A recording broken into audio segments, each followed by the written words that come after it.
네, 안녕하십니까. 신지식인 정인태입니다. 저는 국립한국복지대학교 특임교수를 역임했습니다. 금리 인상 후폭풍, 3040 희망퇴직. 네, 지금 금리 인상 후폭풍으로 인해서 3040까지 희망퇴직을 하고 있다는 것입니다. 이 급격한 금리 인상은 안 된다. 제가 계속 끊임없이 얘기를 했습니다. 결국에는 미국이 급격한 금리 인상을 통해서 인근 궁핍화 전략, 인근 국가들이 궁핍화, 가난하게 만들어 버리는 거죠.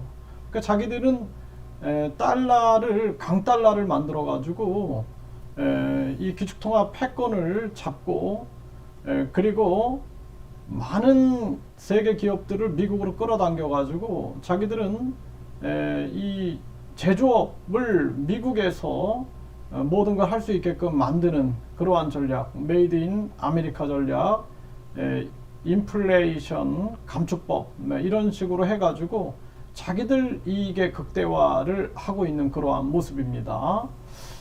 전쟁 위기 만들어서 전쟁 터뜨리고 무기 판매하고 뿐만 아니라 이 세계 부자들 상속세 증여세 없으니까 미국으로 와라. 그래서 투자 이민 비자를 주고 또 부자 자녀들을 또 기술자들을 유학생으로 끌어당기고 이런 일들을 하고 있는 거죠.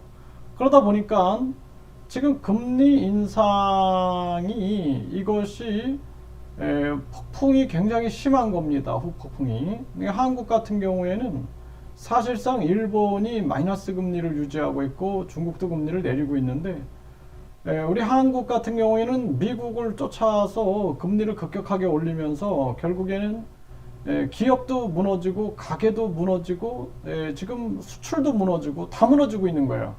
어떤 거 하나도 잡을 수가 없습니다. 그래서 결국엔 딱 하나 잡은 거는 현금 부자들이 부동산을 많이 살 수 있게끔 길을 열어주는 거예요, 지금. 그러니까 부자는 계속 부자가 되는 거예요. 1%의 부자들이 이 코로나를 지나면서 대한민국 총 자산의 60%를 가지고 있는데 이게 이제 더 심화되는 거죠. 그래서 아주 심각한 정황으로 가고 있다. 그래서 전 세계적으로도 이 하위 소득 50%가 1, 2%의 자산밖에 못 갖고 있다는 거예요. 그리고 이 1%가 무려 대한민국 같은 경우에는 지금 60%의 총 자산을 보유하고 있다라는 충격적인 사실들이 나오고 있는 것입니다.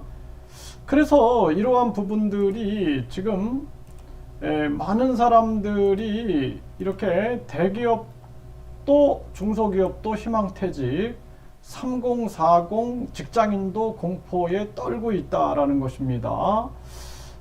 그래서 이게 아주 심각한 문제고요. 30대, 40대로 확대되고 LG전자도 지금 하이프라자 직원들이 집회를 하고 있다라는 거예요. 희망퇴직을 받고 있기 때문이죠. 이러한 부분들 그리고 농협, 수협, KB증권도 만 40세부터 희망 퇴직을 지금 받고 있는 그러한 상황이고요. 네이버가 투자한 물류 스타트업도 구조조정과 권고사직을 통해서 인력을 줄이고 있고요. 그러니까 구조조정, 권고사직이 계속 일어나는 거죠. 이게 희망퇴직 칼바람이 불고 있다라는 거예요. 중소기업도 10개 중에 6개가 구조조정을 실시했다라는 것입니다. 네, 그래서 희망퇴직 대상이 50대 이상이었는데 이제는 30대, 40대로 확대되고 있다라는 이러한 사실을 SBS에서 전하고 있는 것입니다. 네, 뭐 빌라왕이 사망하는 이러한 문제들 이게 다 급격한 금리 인상 속에서 빚어지는 비극들이 굉장히 많이 있는 거예요, 여기저기. 이러다 다 죽을 판이다. 지역 소멸 어떻게 막을 수 있는? 지역 소멸은 더 심화될 수밖에 없고 고금리에 우는 자영업자들 10명 중에 4명은 폐업을 고려하고 있다. 이렇게 얘기를 하고 있죠. 심각한 문제고요. 이 파월, 이 진정성 없는 자, 이 자는 계속 물가 잡기, 물가가 이 공급망에 의해서 발생된 거기 때문에 이거는 물가를 잡을 수가 없어요. 예, 그래서 결국에는 돈 있는 자들만 물건을 구입하고 돈 없는 자들은 그냥 나락으로 떨어지는 지금 상황으로 몰고 가고 있는 겁니다. 금리 인하 없다 그러면서 계속해서 강달러를 만들고 있는 거죠. 이거 미국은 이 전 세계가 좀 규탄을 해야 된다. 저는 그렇게 생각을 하고요. 지금 유럽에서 규탄의 목소리가 나오는데 아시아에서도 계속 규탄을 해야 된다. 이 미국의 이 금융 독재 이 정책에 대해서 비판하지 않으면 안 된다. 저는 그렇게 생각을 하고요. 이런 상황에서 지금 농협이 전세대출 금리를 인하하고 있다라는 거예요. 4%대 진입. 네, 우리은행도 내렸죠. 네, 농협도 지금 내리고 있다. 이거 계속 목소리를 내야 됩니다. 또 진보당이, 저는 진보당 뭐 지지자나 진보당 소속 아닙니다. 진보당이 이건 잘하는 거예요. 대출금리 인하 운동, 횡재세 당장 도입하라. 이런 목소리가 나오고 있는 거고요.